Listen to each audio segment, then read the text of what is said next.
장동혁 당대표의 24시간 필리버스터 단순한 거 아닙니다. 보수가 다시 행동을 시작했다라는 신호탄이다라는 거죠. 반갑습니다. 김영희TV입니다. 새벽까지 필리버스터 보다가 이봉규 TV 방송 준비 때문에 잠시 자고 일어났는데도 장동혁 당대표는 국회 본회의장에서 필리버스터를 이어갔습니다. 제1야당 대표의 초유의 필리버스터. 장동혁 당대표는요, 계엄이 곧 내란죄는 아니라고 했습니다. 국회가 침묵할 때 장동혁 당대표는 몸으로 말을 했는데요. 소리 없는 계엄이 일상화된 나라다. 정말 분노와 그리고 모든 그 감정을 누르면서 필리버스터 최장 기록을 세웠습니다. 24시간. 대한민국에서 허용되고 있는 필리버스터가 24시간이었기 때문에 강제로 종료를 했는데요. 단식하는 마음으로 필버를 했다라고 합니다. 자, 이제는 우리가 인정을 해야 되는 겁니다. 지금 대한민국이 국회는 더 이상 토론의 장이 아니다. 토론이 작동하지 않는다. 지들 마음대로 쪼대로 하고 있는 게 국회다라는 겁니다. 거대 의석을 믿고 말이죠. 그러니까 국민도 없다라는 거죠. 다수의 숫자가 모든 것을 밀어붙이고 절차는 형식으로 남아있고 반대는 적대 행위로 낙인 찍히는 단계에 들어섰습니다. 이게 무슨 민주주의 국가냐라고 묻지 않을 수가 없는데요. 이런 상황에서 말 몇 마디 성명서 한 장으로 뭘 막을 수 있겠습니까? 막을 수 없습니다. 저는 또 한 번 왜 비상계엄을 할 수밖에 없었는지 처절한 외침이었다라는 것에 또 한 번 부들부들 거리게 되는데요. 자, 그래서 장동혁 당대표는 말을 선택하지 않았습니다. 몸으로 모든 것을 보여준 거죠. 자, 국제사회가요, 대한민국의 상황을 모두 알게 됐습니다. 장동혁 당대표는요, 국제민주연맹에 한국의 민주주의 파괴 상황에 대해서 알렸습니다. 국제민주연맹은요, 이 한국에 대한 파괴 상황을 중지하라, 국제사회가 지켜본다라고 한국을 콕 찍어가지고 결의안을 채택했습니다. 그것을 끌어낸 게 장동혁 당대표죠. 그리고 국내적으로는요, 24시간 필리버스터를 끝냈습니다. 자, 장동혁 당대표는요, 더불어민주당이 추진하고 있는 내란 전담 재판부 설치법, 이거 저지하기 위해서 필리버스터 1번 주자로 나섰습니다. 야당 대표 단 한 명으로 국회 연단을 지키면서 시간을 버텼습니다. 헌정사상 유례없는 장면이었고, 지금 그 자체로 이 나라가 얼마나 위태한지, 정치가 얼마나 위태로운지를 증명한 사건입니다. 자, 이 장면에서는 많은 이들의 질문을 던지게 되는데요. 아마 국제사회가요, 이 장동혁 당대표의 필리버스터를 보면서 이 나라 정상일까라는 물음을 아니 가질 수 없다라는 거죠. 정치는 아직 끝나지 않았습니다. 장동혁 당대표는요, 어쩌면 마지막 기회, 그리고 대한민국의 보수의 마지막 선택이지 않을까. 자, 장동혁 당대표의 24시간이 왜 단순한 의사 진행 방해가 아니라 보수 정치의 방향을 다시 세우는 분기점인지, 그리고 지금 보수가 무엇을 해야 하는지에 대해서 차분차분 분석하도록 하겠습니다. 구독과 좋아요, 멤버십 가입은 영상에 큰 힘이 되고 있습니다. 자, 특히 요즘처럼 우파 유튜브가 광고 제한, 알고리즘 차단을 체감하는 상황에서 댓글과 여러분들의 참여는요, 사실상 검열을 뚫는 유일한 무기가 되고 있습니다. 그리고 장동혁 당대표의 이 성공적인 필리버스터를 다루지 않고 있는 그 레거시 미디어들을 상대로 우리의 목소리를 또 전 세계에 펼쳐내기 위해서는요, 뉴 미디어 세계의 활성화를 위해서 우리 구독과 좋아요 꼭꼭 눌러주시기 바랍니다. 감사합니다. 자, 장동혁 당대표의 필리버스터를, 그러니까 좌빨이 진영에서는 시간 끌기다, 정치 쇼다라고 폄하하고 있습니다. 그런데 정치를 조금이라도 아는 분들, 이 장면의 본질이 전혀 다른 데 있다라는 것을 이미 파악하셨을 겁니다. 야당 대표가요, 혼자서 24시간을 버틴다라는 건 효율의 문제가 아니라 각오의 문제다라는 거죠. 여러분 지금 인스타 들어가 보시고요, 스레드 이렇게 들어가 보시면요, 오늘부터 장동혁 당대표 3천으로 모신다, 어깨 깡패부터 시작해가지고요, 장동혁 당대표로 또다시 응집의 바람이 불었다라는 거죠. 이거는요, 협상의 기술이 아니라 저항의 방식이고 전술이 아니라 뭐 신호다라는 거죠. 자, 거대 야당의 수적 폭주 앞에 이대로 가면 안 된다라는 경고의 말이 아니라 행동으로 남긴 겁니다. 이번에 이 필리버스터의 본질이 그거다라는 거죠. 몸으로 경고하겠다. 자, 장동혁 당대표는요, 국회 본회의에 상정된 내란 전담 재판부 설치법을 저지하기 위해서 무제한 토론 첫 주자로 나섰습니다. 비상계엄 선포 절차에 법률 위반이 있다라고 해서 곧바로 헌법상 국헌 문란 목적의 내란죄가 되지 않는다. 법리상 명백하다라고 주장을 했습니다. 15년 동안 판사 생활을 하셨다가 정치로 들어오신 분입니다. 그런 분의 입에서 이건 명백한 법리상 이거는 문제가 되지 않는다라고 정리를 해준 겁니다. 자, 그러면서 절차 위법과 체제 전복의 고의는 엄격히 구별되는 구성 요건이다. 그러니까 내란죄가 성립하려고 하면 국토 참절 또는 국헌 문란의 목적이다라는 주관적 구성 요건이 엄격하게 입증되어야 하는 것인데, 법조계의 다수 의견도 그런데 지금 대한민국이 뭐 하는 꼬라지냐라고 한 번 더 국민들에게 설명을 한 거죠. 자, 헌법재판소도 내란죄 성립 여부를 탄핵의 이유로 삼지는 않았다. 아예 판단조차 하지 않았다라고 했습니다. 국가 권력 배제 또는 국헌 문란의 목적이 있어야 내란죄가 성립하고, 이거는 폭동에 의해서 국가 권력 배제 또는 국헌 문란의 사태가 직접적으로 야기될 수 있는 위험이 발생해야 되는데, 그런 의미를 갖고 있는데 지금 대한민국에서는 윤석열 대통령 내란 프레임 딱 잡고 답을 정해놓고 지금 과정을 가고 있는 길이다라는 거죠. 그러니까 이번에 이 500억 가까이 쓴 이 특검이 전혀 어떤 결과를 내지 못하고 있으니까 지방선거 앞두고 국민들한테 이재명 정부의 정통성 자체가 흔들리는 상황을 지금 낸 겁니다. 그러니까 어떻게 돼야 되나, 그들이 말하는 내란 프레임으로 계속 장사를 해야 되는데 그들에게 무능한 특검이 결과를 못 내고 있으니까 또다시 뭐 내란 전담 재판이다라고 해서 지방선거까지 이것도 내란 장사 해먹겠다라는 겁니다.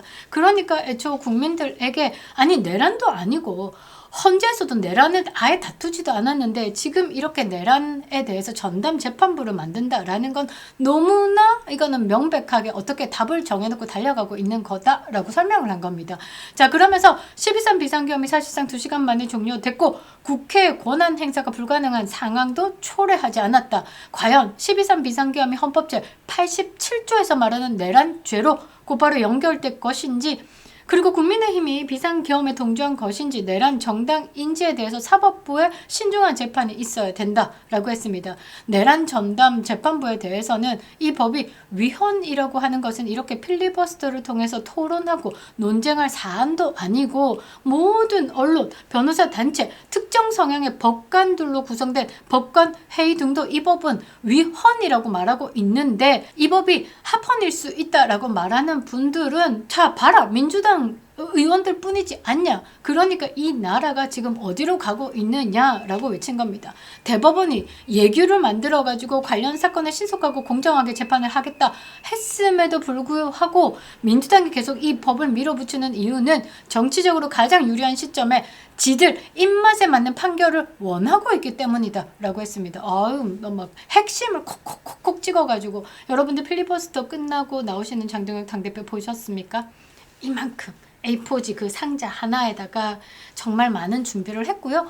처음부터 다음 타자 없이 본인이 24시간을 다 쓰겠다라고 맘먹고 올라가신 겁니다.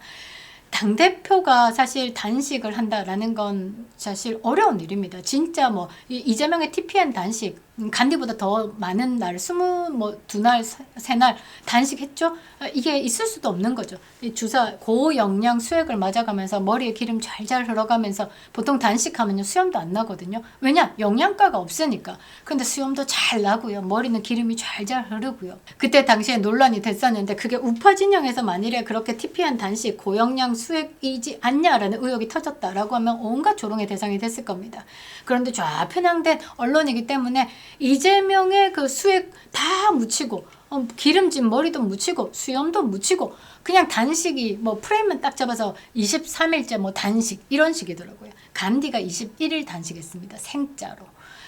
사람의 한계라는 게 있지 않습니까? 그런데 배 통통, 얼굴 뽀송, 이게 이재명의 단식이었다라는 거죠. 자, 말이 또 샜는데요. 장동혁 당대표는 단식을 할 마음이었습니다. 그런데 당대표가 지금 연말까지 끌고 갈 일도 너무 많고요. 지금 당대표는 24시간 하루를요, 아마 72시간처럼 쓰고 계실걸요? 그런데 단식을 하면, 몰라, 뭐 일주일, 뭐 10일, 뭐 20날 한다라고 하면 그만큼 그 배에 회복 시간이 필요합니다. 그러니까 장동혁 당대표를 그렇게 소비하기에는 아까운 자리다라는 거죠. 그래서 단식 안 된다라고 주변에서 말리니까 그러면 필리버스터에서 국민들의 이 모르는 상황들 그리고 울림을 전하겠다라고 해서 첫 주제로 갔는데 다음은 없다라고 생각하시고 지금 필리버스터를 진행했다라고 합니다. 자, 사법부 독립성에 대해서 강조를 했는데요. 장동혁 당대표는 이런 말을 했습니다. 삼권 분립의 핵심은 선출된 두 권력, 행정부, 입법부. 그러니까 행정부 뭡니까? 대통령실, 이재명이가 지금 대통령 자리에 앉아있죠. 이거, 그리고 입법부, 지금 22대 국회를 얘기하는 겁니다. 그 두 권력, 이거를 전문성이 가진 사법부가 잘 견제하라고 있는 게 삼권 분립이다라는 거죠. 그래서 사법부에서는 헌법이 완벽한 독립성을 보장받고 있는데 그 독립성이 무너진다라고 하면 대한민국을 버티고 있는 법치주의는 무너진다라는 거죠. 그리고 민주주의도 무너진다라는 겁니다. 사실요, 어떤 법에도 특별성을 두는 것 자체가 위헌입니다. 법에 특별히 어디 있습니까? 자, 지금 대한민국의 정치와 법치가 소용돌이 치고 있는 현 시국에서 디케라는 이름이 우리에게 참 묵직한 메시지를 주는데요. 그리스 신화 속의 정의의 여신이죠. 왜 이 눈을 가렸을까? 그 말은 법에서 예외를 두지 않겠다라는 겁니다. 만인은 법 앞에 평등하다라는 거죠. 아무리 이재명 할배 아니 이재명의 아들 동호가 오더라도 법 앞에서는 모두가 평등하다라는 것을 보이기 위해서 그렇게 눈을 가리고 있는 겁니다. 권력의 무게를 보지 않겠다라는 거죠. 그리고 한 손에는 저울을 들고 있습니다. 그건 뭐냐? 사실과 증거로만 이 법의 무게를 다루겠다라는 겁니다. 그런데 지금 대한민국은 이 독립성 자체가 무너졌다라고 보죠. 어떤 법이든 특별성을 두면 안 되는 겁니다. 내란 재판부가 만들어진다라고 하면요, 이재명 특별재판부도 만들어져야 되는 거죠. 그런데 이재명 특별재판부 안 만들 거죠. 그러니까 내란 재판, 뭐 전담 재판 이것도 만들면 안 된다라는 거죠. 우리가 이 지점에서 더 큰 그림을 봐야 되는 겁니다. 권력이 집중될 때 독재는 항상 같은 순서로 움직인다라는 거죠. 역사가 그렇게 증명해 왔습니다. 먼저 언론을 장악하고요. 그 다음은 사법을 장악한 겁니다. 지금 뭐 가까운 베네수엘라나 독재 국가들이 다 그렇고요. 옛날에 독일 나치도 그랬습니다. 권력의 하위 수단으로 법을 딱 두는 순간 이 반대자를 어떻게 국가의 적으로 두게 되는 겁니다. 자, 지금 시진핑이가 헌법 위에 있습니다. 자, 김정은이가 법 위에 있죠. 그래서 막 고모부까지도 막 개밥으로 던지고 하는 이유가 뭐겠습니까? 법을 자기 하위로 두고 본인에게 반대되는 자를 어떻게 법으로 국가의 적으로 규정하고 법으로 정리하겠다. 법은요, 이 권력자의 수단이 되는 순간 이 나라 자체는 법치국가가 되지 않는 겁니다. 과거의 전체주의 정권들이 그랬고요. 지금 민주당의 정치 문법 역시 놀라울 정도로 과거의 전체주의 정권들과 닮아 있습니다. 내란 제보다라는 이름에 선동을 하고요. 특정 언론을 통해서 일방적인 프레임을 잡고 있습니다. 내란 수계 여기에 동조하고 있는 게 뭐 이준석, 뭐 한동훈 이런 것들이죠. 자, 수사와 재판을 정치적 압박 수단으로 활용하는 방식까지 어쩌면 이렇게 똑같은지 모르겠습니다. 자, 이 상황에서 레거시 미디어가 이미 좌쪽으로 던져졌다라고 하면 남은 선택지는 뭐냐? 우리뿐이죠. 유튜브, 뉴미디어. 대체 언론에 대한 역할이 가장 중요할 때다라는 겁니다. 그래서 지금요, 우파 유튜브들에 대한 광고 제한 왜 걸리겠습니까? 영향력이 있으니까. 저들이 장악을 하지 못한 그 다른 영역이기 때문에 이 영역을 죽이기 위해서 온갖 수단과 방법을 지금 다 동원하고 있는 거죠. 노출 클릭수 반토막 내고 있습니다. 알고리즘 차단시키고 있습니다. 그거를 통계를 보면 알 수 있습니다. 이게 우연이냐? 아니다라는 거죠. 구조적 압박이 시작됐다. 어디로부터? 정권으로부터. 자, 그렇기 때문에 지금의 싸움은요, 정치인들만의 싸움이 아니다라는 거죠. 여러분들과 국민들과 함께하는 싸움이다라는 겁니다. 그래서 여러분들이 여론의 이 방향을 더욱더 목소리를 크게 내주시고 마지막 방어선이 돼줘야 된다라는 거죠. 여러분, 매주마다 자유대학이고 뭐 팀코리아고 많은 청년들이 나와가지고 거리를 가득 메우고 이재명 재판 재개, 윤허개인, 부정선거 다 외치고 있습니다. 중국 뭐 안 된다 이런 것들. 그런데도 미디어에 나오냐? 중요한 언론들이 이것을 보도하냐? 안 한다라는 거죠. 왜 안 하냐? 이재명이 보기 싫으니까. 온 동네에 있는 김현지, 현수막도 다 떼버렸는데 이게 무슨 말이냐면요. 현지 누나가 확 뜨다가 이 언론에서 다뤄주지 않잖아요. 그러면 사라지게 되는 겁니다. 그것을 안다라는 거죠. 그것을 끊임없이 국민들에게 말해줘야 되는 게 누구의 역할이냐? 우리들의 역할이다라는 거죠. 지금 국민의힘 지지율은 우상향하고 있습니다. 민주당과 오차범위 밖에서 뭐 지고 있다라고 이야기를 하지만 이거는요, 여론조사에 대한 집단적 과잉 반응이다라는 거죠. 3%, 5%포인트, 그건 오차 범위다라는 거죠. 얼마든지 뒤집을 수 있는 거죠. 그런데 어떤 걸 봐야 되냐? 이 흐름을 봐야 된다라는 거죠. 추세를 봐야 되는 겁니다. 전당대회 이후에 보수 지지층이 이미 결집을 하기 시작했고요. 100만 당원 시대 선언합니다. 이거 곧 현실로 됩니다. 지지율이 느리지만 분명히 어떻게 우상향하고 있습니다. 자, 이 단계에서요, 가장 우리가 경계해야 되는 건 지도부 흔들기입니다. 내부에서 지금 지도부를 흔들기 위해서 제가 3가지 부류가 있다라고 제가 영상에서 다뤄드렸죠. 그 3가지 부류가요, 각각의 방식으로 지금 움직이고 있습니다. 개파 계산은요, 지금 가장 위험한 자해 행위일 뿐이죠.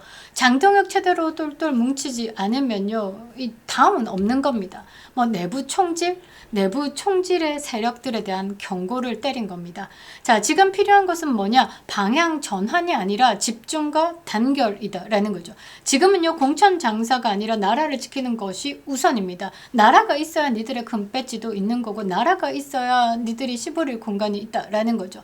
애국은요, 아가리만 턴다고 되는 것이 아닙니다. 제가 페이스북이고 제가 영상이고 예방주사, 그러니까 경고, 이렇게 생각하시면 될 것 같습니다. 장동혁 지도부를 흔들기 위해서 이 내부 총질의 세력들이 어떤 검은 연대와 어떤 검은 움직임이 있는가, 그것은요, 내부의 이야기를 국민들께 다 직접적으로 전달을 할 수는 없습니다. 왜? 장동혁 지도부 체제가 흔들리기 때문에. 장동혁 체제를 탄탄히 하기 위해서 지금 국민의 목소리를 가장 잘 대변해주는 우파의 스피커 김민수까지 이렇게 해가지고 체제를 탄탄히 가야지. 그리고 지방선거까지 움직임 없이 지금의 100만 당원이 200만 당원이 되게끔 이렇게 응집하고 가야지만 지금 대한민국의 보수는 희망이 있다라는 겁니다. 자, 마지막으로요, 중도 확장에 대한 착각을 바로 잡아야 되는 겁니다. 좌클릭한다라고 해서 중도가 올까? 아니요. 사과한다라고 표가 생길까? 아니요. 왼쪽에 그냥 한 스텝 밟고 2스텝 바른다라고 해서 신뢰가 쌓일까? 아니요. 자, 지금 뭐 이제 한동훈 오빠들의 이제 커뮤니티 또 유튜브 이런 걸 보면요, 장동혁 당대표가 14번 정도 바뀌겠다, 쇄신을 이야기했다라고 해서 좌클릭이다라고 이야기를 합니다. 그 좌클릭에는 많은 이야기들이 있는데요, 해석하기 나름입니다. 좌클릭이 아니라 중도가 매력을 느껴서 국민의 힘으로 흡수될 수 있게 그 목소리를 키워가고 더 확장하겠다라는 겁니다. 중도는요, 자신감이 있는 보수에 끌리는 겁니다. 가치를 분명히 하고 정책적인 실력을 보여주고 흔들리지 않는 태도를 유지할 때 어떻게? 중도는 자연스럽게 끌려오게 되는 겁니다. 급조된 땜빵식 공약, 선거 끝나면 사라지는 겁니다. 선거 때마다 막 돈잔치 해먹으려고 이리 대가리 저리 대가리 막 모여가 6억 6천만 원 막 슈킹하고 이런 것들 있죠? 이런 것들은요, 국민을 향한 진심이 아니다라는 거죠. 지금 장동혁 체제가 움직이고 있는 걸 보면요, 진짜 국익을 향한 진심이 보여서 세대를 넘어서 지지를 받고 있는 겁니다. 자, 우리가 지난 시절에 저는 되게 기억에 남는 게 저는 이 노래인데요. 잘 살아보세, 잘 살아보세. 어릴 때 그 아빠가 흥얼흥얼 거리던 그 노래가요, 제 DNA에 장착이 된 겁니다. 잘 살아보세, 이 5글자가요, 뭐 단순한 경제 풍요를 바라는 노래 가사가 아닙니다. 이 대한민국이라는 나라 전체 통째로 바꾼 거대한 정신혁명이었다라는 거죠. 시대를 관통하는 최고의 정치 슬로건이 아닐까라고 생각합니다. 명확한 목표, 그 다음에 절박함, 이게 만나서 우리에게 감동을 주고 기억에 남고 DNA에 장착됐다라는 거. 그거는 진심이 담겨있기 때문입니다. 그 진심을 저는 장동혁에게 받다라는 거죠. 흰쌀밥에 고깃국 마음껏 먹을 수 있게 국민들에게 만들겠다. 이 나라 건강하게 부강하게 만들겠다. 그게 새마을운동입니다. 패배주의에 빠져있던 우리나라 국민들을요, 우리는 할 수 있다라는 중력을 심어준 사건입니다. 근면, 자조, 협동 아직도 기억납니다. 스스로 부지런히 움직여가지고 운명을 바꿔야 한다. 그래서 주 6시간씩 일해도요, 그게 하나 고달프다라고 생각을 안 했습니다. 왜? 부가 쌓이는 그 기쁨을 알게 됐기 때문이죠. 그리고 자조, 이거는요 그냥 셀프 헬프입니다. 남이 해주길 바라지 않고 내 손으로 내 인생을 일구겠다라는 자립심을 키워줬죠. 국가가 그렇게 만들었습니다. 그리고 협동, 마을과 국가가요 이 힘을 합쳐서 뭔가 퍼뜨려 보겠다는 연대의식. 그런데 이것을 깨는 게 뭐냐? 국가적인 포퓰리즘. 국가는 부자한테 돈 뺏어서 너네들한테 돈 나눠주는 사람으로 인식이 되면 이게 함께 움직이는 연대가 아니라 그냥 종속, 기대지는 거. 이렇게 지금 국민들을 가스라이팅 하면서 개돼지로 길들인다라는 거죠. 저는 협동 이 정신이 가장 크다라고 생각합니다. 초가집이 기와집이 되고 마을의 길이 넓혀지고 가시적인 변화가 일어나니까 국민들 누가 시키지 않아도요 스스로 거대한 흐름에 동참하게 되었던 겁니다. 지금 대한민국이 겪는 이 분열과 위기를요 극복하기 위해서는 과거에 새마을운동이 보여줬던 이 공동체적 질량의 결집이 다시 한 번 더 필요하다라는 거죠. 보수 지지층은요 이미 준비가 됐습니다. 이제 남은 과제는 뭐냐? 정치인들의 개인적인 계산 다 버리라라는 거죠. 지금 우리는요 100만 당원 앞에서 그 다음 점프 200만 당원 시대를 가야 되는 겁니다. 질량이 쌓이면요, 그러니까 같은 가치로 뭉쳐진 이 단단함이 쌓이면요 저들의 프레임 공작에 버틸 수 있는 힘이 생기는 겁니다. 장동혁 당대표의 24시간 필리버스터 단순한 거 아닙니다. 보수가 다시 행동을 시작했다라는 신호탄이다라는 거죠. 우리는 장동혁 당대표의 필리버스터를 보면서 다시 한번 외치게 되는 겁니다. You know 개인, 그리고 우리가 장동혁이다 라고 말이죠. 우리도 한번 잘 살아보세 라는 외침이요 2025년 오늘 12월 23일 다시 한번 대한민국의 무거운 존재감을 가진 나라로 일어서기 바라는 우리들의 염원으로 다시 피어날 겁니다. 그립다 윤석열, 김영희 TV였습니다.